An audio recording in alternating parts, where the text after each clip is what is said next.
네, 오늘 말씀의 제목은 예수를 따르는 사람들 첫 번째 시간입니다. 주의 주되심을 인정하는가? 주의 주되심을 인정하는가? 라는 제목입니다.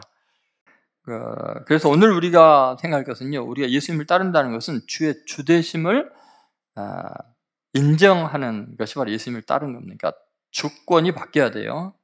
주도권이 완전히 넘어가야 그게 예수님을 따르는 거고 신앙생활 잘하는 겁니다. 오늘 이제 본문에 나오는 이 첫 번째 사람의 경우에 자기 스스로 내가 주님이 어디로 가든지 따르겠습니다 라고 이야기할 때 아주 심각한 이제 자기의 오류에 빠져 있다는 겁니다. 첫 번째는 자기 주도적 태도를 버리라. 우리가 신앙생활 한다는 것은 자기 주도적인 태도를 버릴 때 이제 신앙생활이 시작이 된다는 겁니다. 이게 뭔 말이냐면 우리는 자기 자신에 대한 착각을 많이 합니다. 내가 대단한 결단과 노력을 통해서 예수님을 충분히 따를 수 있다는 착각을 많이 한다는 거죠. 자, 그 사람이 바로 첫 번째 나온 사람인데 57절을 보시죠. 57절 말씀 같이 있습니다. 길 가실 때 어떤 사람이 여짜오되 어디로 가시든지 나는 따르리이다. 여러분 어때요? 믿음이 되게 좋잖아요? 여러분도 이런 고백할 수 있어요? 주님 어디로 가시든지 나는 따르리이다. 나는 열심히 신앙생활 할 겁니다. 최선을 다할 겁니다. 그런데 여러분 여기에 엄청난 자기 자신에 대한 착각이 있습니다. 지금 나는 주님을 끝까지 따를 수 있는 능력이 있고 의지도 있고 또 결단력도 있습니다. 그런 이 사람의 어떤 그 자기 자신에 대한 확신? 자기 자신에 대한 긍정적인 마인드가 느껴지지 않으세요? 굉장히 좋은 방향인 것 같잖아요. 근데 기독교는 이것을 치명적인 오류라고 이야기를 합니다. 여러분 우리는요 주님을 내 힘으로 찾을 수도 없고 따를 수도 없고 결단코 내 스스로 신앙생활을 바르게 할 수 있는 존재들이 안 됩니다. 우리가 이거에 대해서 한번 잘 생각해 봤는데 우리는 우리 자신에 대해서 과신하는 경우가 굉장히 많습니다. 나는 내가 굉장히 열심히 노력을 해서 내 뜻대로 상황을 통제할 수 있다고 착각을 합니다. 근데 내가 선택하는 이 상황이 얼마나 위험한 상황인지를 우리는 모르고 내가 그 모든 것을 조정할 수 있는 능력이 있다고 생각을 합니다. 지금 이 사람이 예수님을 따르겠습니다. 어디로 가는지 따르겠습니다 하는데 어때요 여러분? 예수님이 지금 어디로 가고 계신 거예요? 십자가를 지러 가시잖아요. 죽임당하러 가시잖아요. 근데 따라가겠어요 자기들이? 나중에 보면 다 부인하고 저주하고 도망가잖아요. 얼마나 위험한 길인지 모르잖아요. 그런데도 과신하고 있잖아요.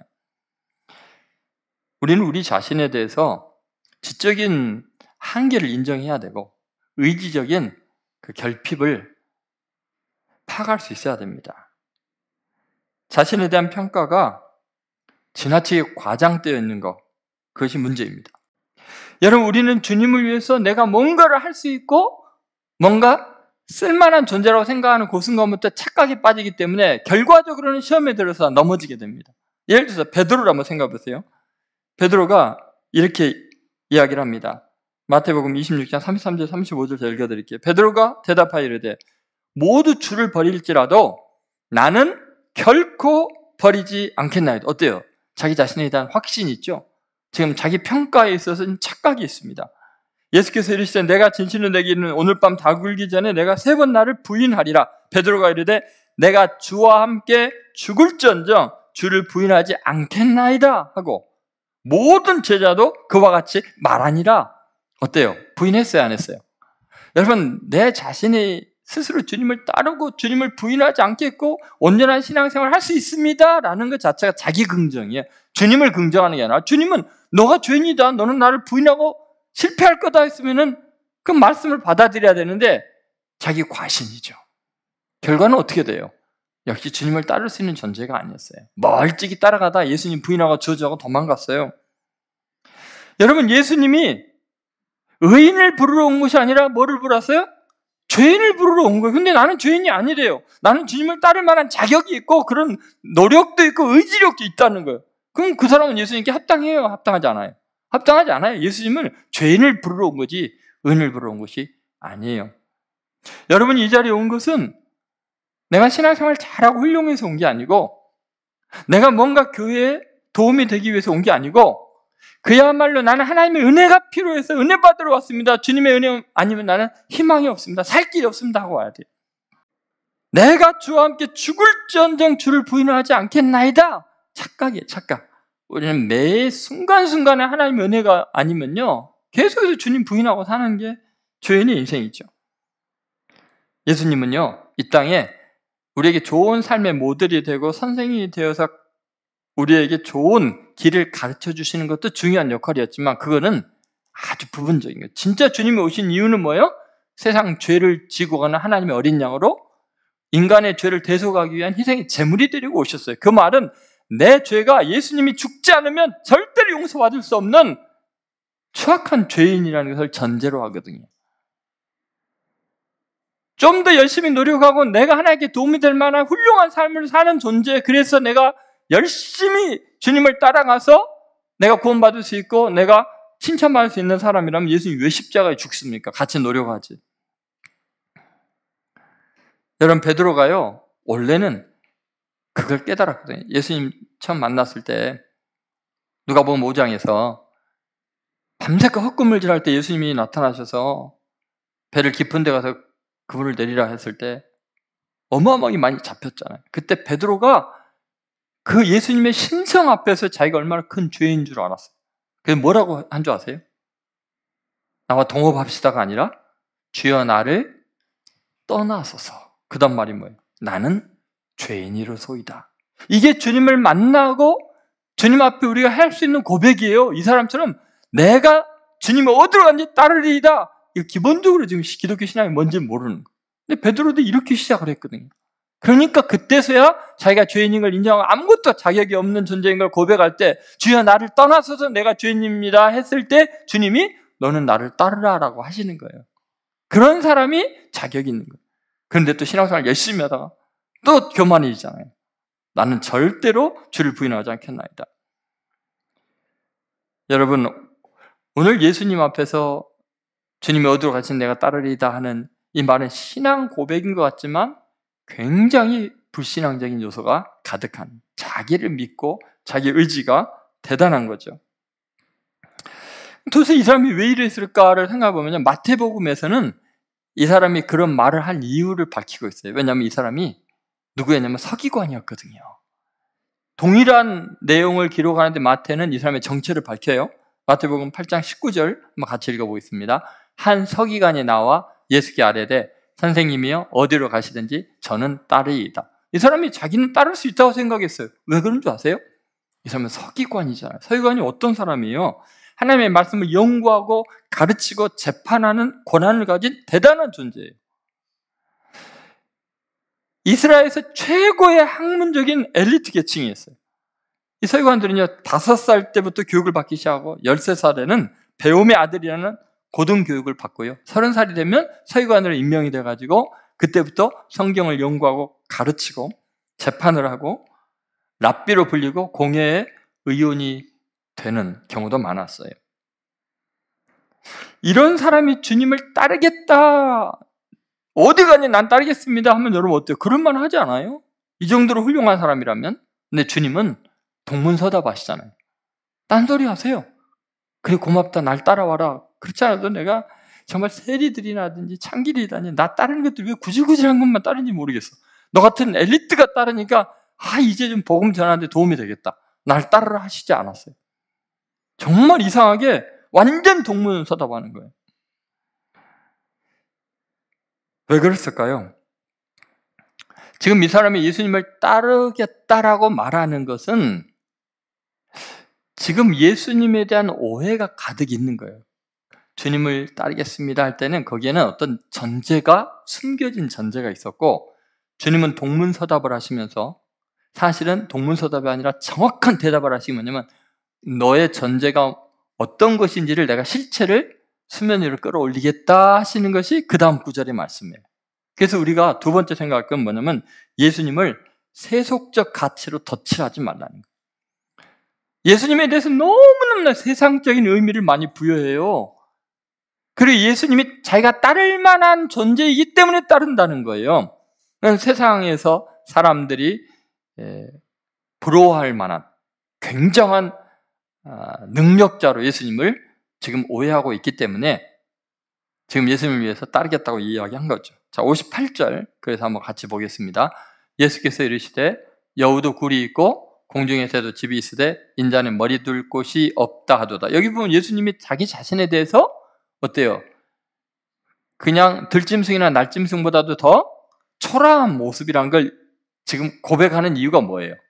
이 사람이 지금 예수님에 대해서 너무 세속적인 과대 포장을 하고 오해를 하고 있기 때문에 예수님에 대해 오해를 풀어주는 거죠.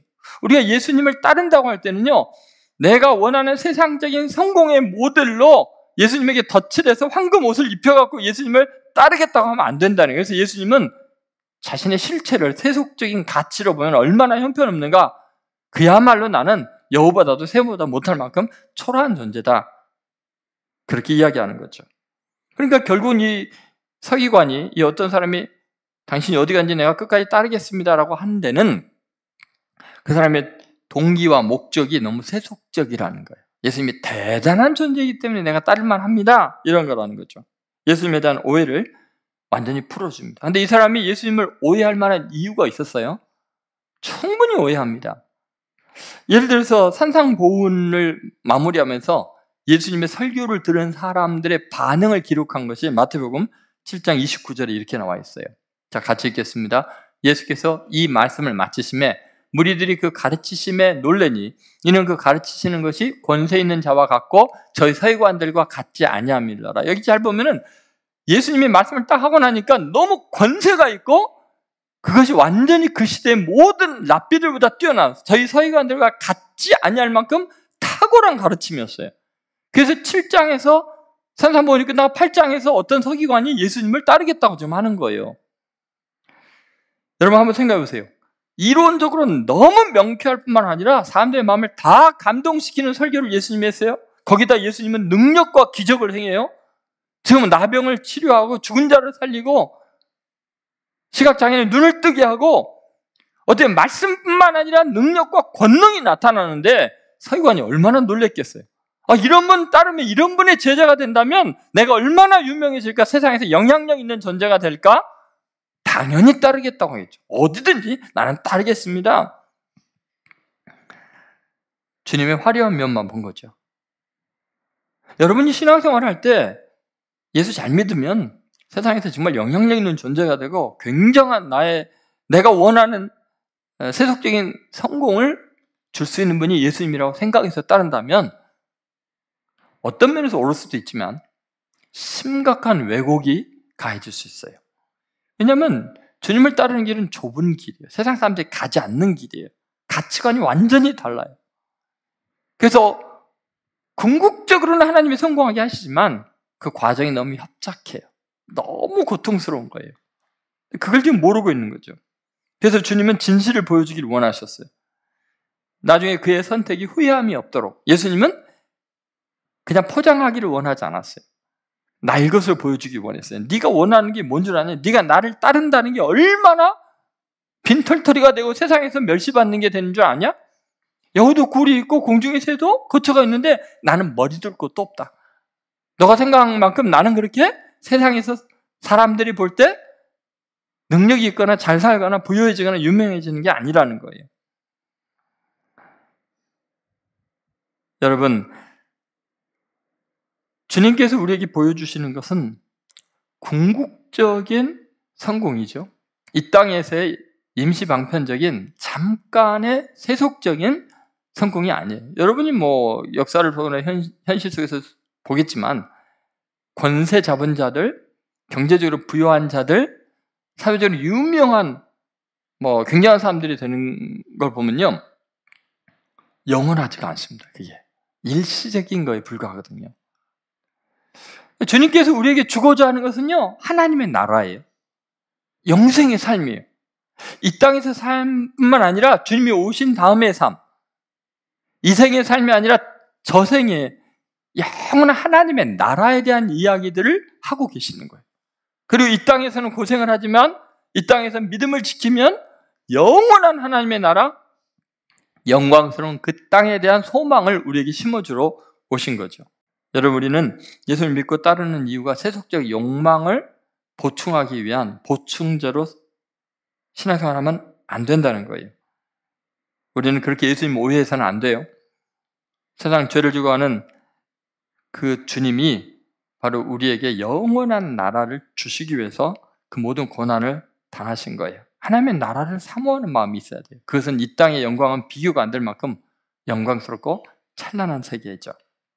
세 번째는 예수님을 자신의 머리로 모시라입니다. 따라해보세요. 예수님을 자신의 머리로 모시라. 다시 한번 58절을 보시죠. 이 신앙에 대한 오해를 이제 주님이 종식시키는 건데, 58절 같이 있습니다. 예수께서 이르시되 여우도 굴이 있고 공중의 새도 집이 있으되 인자는 머리 둘 곳이 없도다 하시고. 여러분, 우리가 예수님을 믿는다는 게 뭐냐면 예수님을 내 인생의 머리로 삼는 겁니다. 내가 원하는 것을 위해서 예수님이 나를 따라오시면서 나를 도와주시는 게 신앙생활이 아니고, 그야말로 나의 모든 것을 내려놓고 주님이 원하는 삶으로 살아가는 거죠. 예수님을 주님이라고 할 때는 나는 종이어야죠. 종이 주인을 맘대로 이래라 저래라 못하잖아요. 주도권을 완전히 진리신 예수님께 넘겨드리고 그분을 내 인생의 머리로 삼는 것, 그것이 바로 신앙생활이라는 거죠. 그래서 예수님께서는 실제로 이 세상 사람들은 예수님을 머리로 삼지 않는다는 거예요. 그래서 인자는 머리 둘 곳이 없다 그랬어요. 그런데 여우도 공중의 새도 다 머리 둘 곳이 있는데 예수님만 없다는 거예요.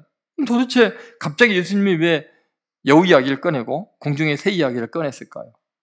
그것은 그냥 언어 유희적인 표현이 아니에요. 실제로 지금 이 세상 사람들이 어떤 것에 머리를 양보하고 사는지, 자리를 내어주고 그들을 추종하며 사는지를 보여주고 있는 거죠.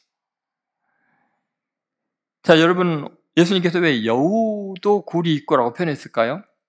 그 여우는 도대체 누구나 어떤 걸 상징하고 있을까요? 누가복음 13장 31절, 32절 한번 같이 읽어보겠습니다.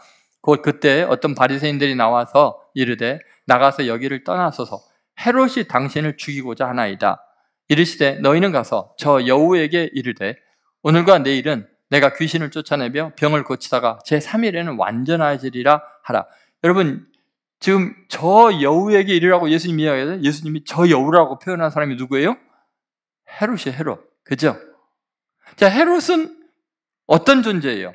세상의 권력을 상징하고요. 예수님이 이 땅에 처음 태어났을 때 누구에게 죽임을 당할 뻔해요? 헤롯이 군사를 보내서 베들레헴 경내에 있는 모든 사람을 다 어린아이 2살짜리를 다 죽이라고 하잖아요. 예수님이 살아계시는 역사하시는 동안 내내 세상 권력자들은 예수님을 어떻게 하면 제거할까 애를 쓰죠. 죽이려고 하죠. 자, 왜 그럴까요? 헤롯은 메시아가 이 땅에 오시면, 진정한 왕이 오시면 자기가 왕노를 못하거든요. 권력 있는 사람들, 돈이 많은 사람들, 지식이 많은 사람들의 공통점은 뭐냐면 그 시대를 자기 뜻대로 지배하려고 그래요. 자기네들이 머리가 되려고 해요. 예수님을 머리로 모시질 않고, 그럴까 봐 오히려 예수님을 죽이는 작업을 계속 정치적으로, 어떻게 해요? 경제적으로, 또 학문적으로 계속해서 펼쳐나가는 거지. 세상에 헤롯 여우들이죠. 세상 사람들은요, 권력 앞에 머리를 수그립니다. 자기 머리를 모십니다. 왜냐하면 그 밑에서 떨어지는 부스러기를 먹으려고요.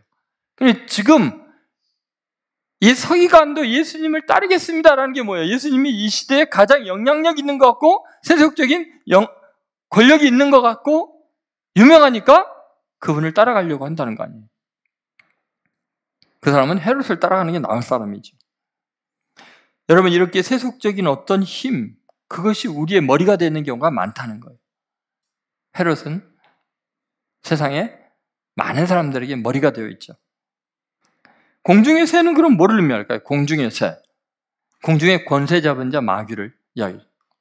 그러니까 우리는 정치적인 세력들이나 영적인 세력들에게 쉽게 머리를 내줘요. 왜요? 그것들이 내가 원하는 육체의 욕망과 세상의 풍조를 잘 따르게 하니까. 그런데 예수님에게만은 인색해요. 선하시고 사랑이 많으시고 진짜 우리를 위해서 어떤 희생도 치르시는 그 예수님에게만은 머리 내주는 게 그렇게 힘들어요. 우리 주님은 그렇게 나는 머리 둘 곳이 없다. 헤롯도 여우도 공중의 새도 이 악한 마귀도 어떻게 니네는 이렇게 잘 따르면서 그들을 머리로 삼으면서 나는 머리 들 곳이 없다. 여러분, 예수님은요 우리를 가장 인격적으로 대하시는 거예요. 여러분, 왜 우리는 세상의 권력자들이나 이런 힘 있는 사람들 쉽게 따를까요? 그들에게 우리는 완전히 가스라이팅 당하고 있는 거죠. 그리고 그들이 우리를 속이기도 하고 또는 그들이 우리에게 협박하기도 하고 그 세상의 풍조를 따르지 않으면 우리는 정말 이 세상에서 무가치한 존재가 될 것 같고 세상에서 나라는 존재는 의미가 없어질 것 같거든요. 근데 이게 전부 다 속이는 거잖아요. 거짓의 영들의 역사잖아요. 근데 우리 주님은 너무나 솔직하세요. 너무 솔직하셔. 아니 이렇게 훌륭한 서기관이 따른다 그러면 할렐루야 아멘 고맙다 야 네 같은 제자면 필요했다. 그리고 대강 타협해가면서 같이 가면 되는데 야 너 지금 반지 잘못 짚었다. 나 따르면 머리 들 것도 없다 야 너 비참한다. 이렇게 이야기를 하시는 거예요. 대신 달콤한 제안을 하지 않으시고 담백하게 이야기하세요. 나 곧 죽으러 간다. 내가 곧 십자가에 못 박혀 너희들의 죄를 용서하러 가는 너희들의 속죄 제물이 될 사람이다. 따라올 수 있겠냐? 주님은 우리를 사랑하셔서 우리가 마음의 감동으로 스스로 선택하도록 하시는 거예요. 속이지도 않고 강압하지도 않으세요. 진짜 내가 모습이 이런데 머리 둘 것도 없는 인생인데 나라는 존재가 그래도 나를 따라오겠냐? 그래도 나를 주님이라고 고백할 수 있냐? 내가 가는 길이 십자가의 길인데? 여러분, 우리는 예수님을 믿는다는 것이 바로 이렇게 주님을 머리로 삼는 거예요. 여러분, 오늘 이 말씀을 꼭 기억하세요. 그리고 정말 주님이 누구니 나를 따라오려든 자기를 뭐요? 부인하고 자기 십자가를 지고 나를 따르라고 하셨어요. 그럴 때 우리는 가장 영향력 있는 위대한 인생이 돼요. 한 사람 이야기를 하고 마치게 영국의 목사이면서 사회사업가고요. 정말 위대했던 한 사람의 생애가 있는데 조지 밀러라는 분이죠. 이 사람이 너무너무나 훌륭한 일들을 많이 해서 영국의 수많은 사람들, 세계적인 많은 사람들에게 존경을 받습니다. 말년에 어떻게 평생 그렇게 위대한 일을 행했습니까? 라고 기자가 물어봤어요. 그때 그가 이런 말을 했어요. 이 조지 밀러가 죽었기 때문입니다.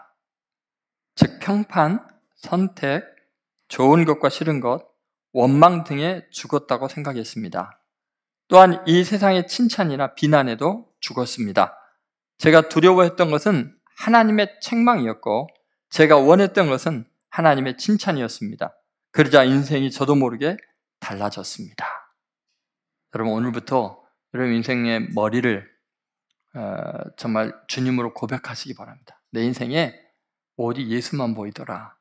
예수만 보이고 예수의 명령만 따를 때는 여러분이 가장 위대한 역사의 주인공이 될 줄로 믿습니다. 아니 영원한 나라에도 복된 인생이 될 줄로 믿습니다. 주도권을 주님께 이양하는 복된 이 시간 되시기를 주의 이름으로 축원드립니다.